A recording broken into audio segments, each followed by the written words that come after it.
High viewers, welcome back to my channel. আশা করি সবাই ভালো আছেন। অনেক দিন পর আপনাদের জন্য নতুন রেসিপি নিয়ে এসেছি।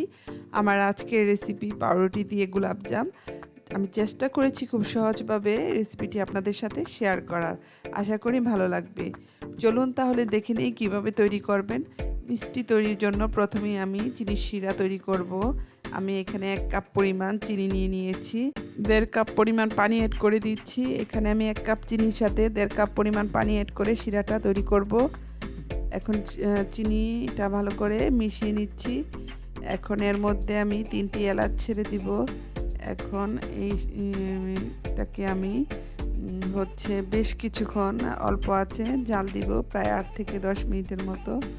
আর এলাচ দেওয়ার কারণে শিরার মধ্যে সুন্দর একটা ফ্লেভার তৈরি হবে।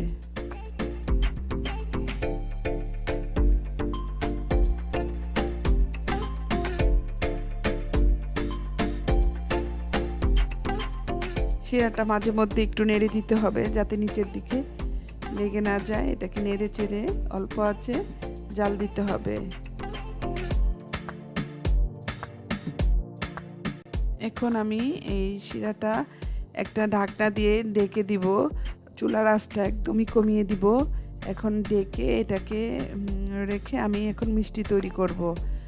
গোলাপজাম তৈরি করার জন্য আমি এখানে যেসব উপকরণ নিয়েছি, এখানে আমি পাউডার মিল্ক নিয়েছি 1/4 কাপ, আর নিয়েছি ঘি। এখানে আমি 2 চা চামচ পরিমাণ ঘি নিয়েছি।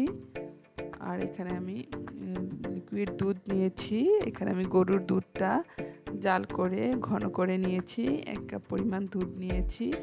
আর নিয়েছি কিছু পাউরুটির স্লাইস। এখন প্রথমেই আমি একটা চাকু দিয়ে ব্রেডের স্লাইসের সাইডের অংশটা কেটে ফেলে দেব।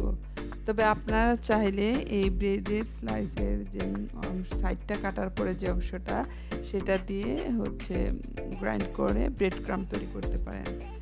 এখন আমি এভাবে সবগুলো ব্রেডের স্লাইসের সাইডটা কেটে নেব আগে।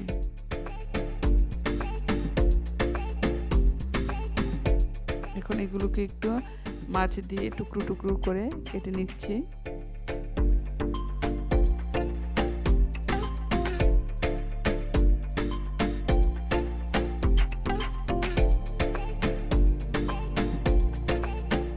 এখন আমি সবের ব্রেডের টুকরোগুলো একটা বাটিতে তুলে নিচ্ছি। এখন এই বাটিতে তুলে নিয়ে প্রথমে আমি এই ব্রেডের টুকরোগুলোকে ভালো করে হাত দিয়ে ম্যাশ করে নিব।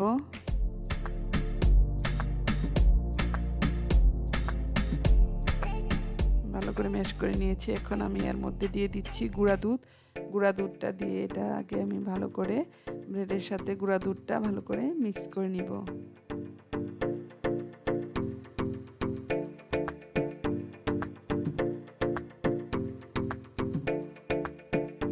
গুঁড়া দুধটা মিক্স করা হয়ে গেলে এখন আমি এর মধ্যে দিয়ে দিব লিকুইড দুধ। এখন আমি প্রথমেই 2 টেবিল চামচ পরিমাণ দুধ দিয়ে দিচ্ছি। আর দুধটা এখানে প্রথমে একবারে সবটুকু দুধ দিয়ে মিক্স করা যাবে না। দুধটা অল্প অল্প করে দিয়ে মিক্স করে ডোটা তৈরি করতে হবে। একবারে আপনারা সবটুকু দুধ মিশাতে যাবেন না। অল্প অল্প করে দুধ মিশিয়ে মিষ্টির ডোটা তৈরি করতে হবে।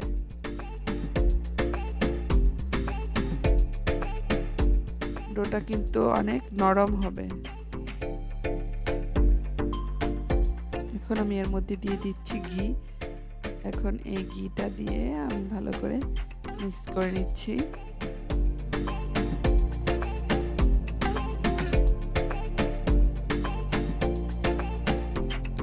আমার ডোটা প্রায় তৈরি হয়ে গিয়েছে।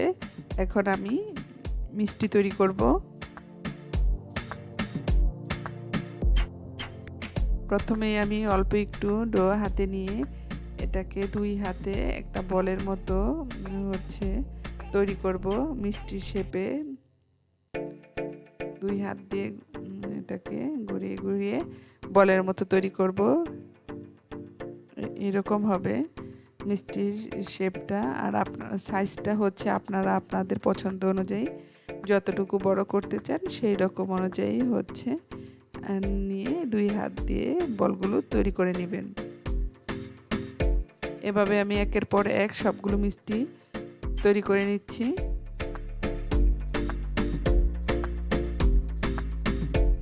আমার সবগুলো বল তৈরি হয়ে গিয়েছে। এখন এগুলোকে আমি ফ্রাই করব। আর এর জন্য আমি চুলায় একটা প্যানে তেল বসিয়ে দিয়েছি। এখন তেলটা একটু গরম হলে আমি এর মধ্যে দিয়ে দিব মিষ্টিগুলো। আমি একের পর এক সবগুলো মিষ্টি তেলের মধ্যে দিয়ে দিচ্ছি।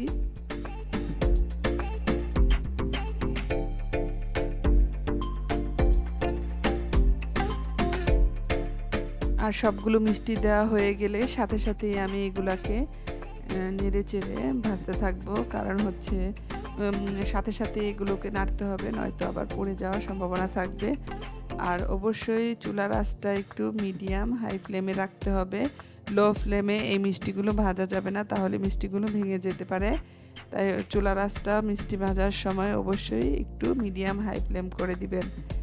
এখন আমি এপাশ ওপাশ উল্টে এই মিষ্টিগুলোকে ভাজবো।